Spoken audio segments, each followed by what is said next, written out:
Caught on camera, China earthquake kills 381 in China. Hundreds dead, thousands injured in southwest China earthquake.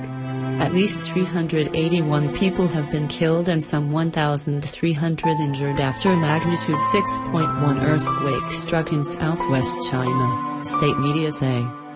The US Geological Survey said the quake struck about 11 kilometers, 7 miles, northwest of Wenping in Yunnan province at 16:30 local time, 8:30 GMT. A major rescue and relief operation is underway to help people trapped under rubble.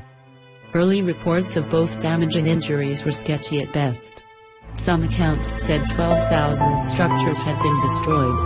About 5,000 troops have been sent to the area.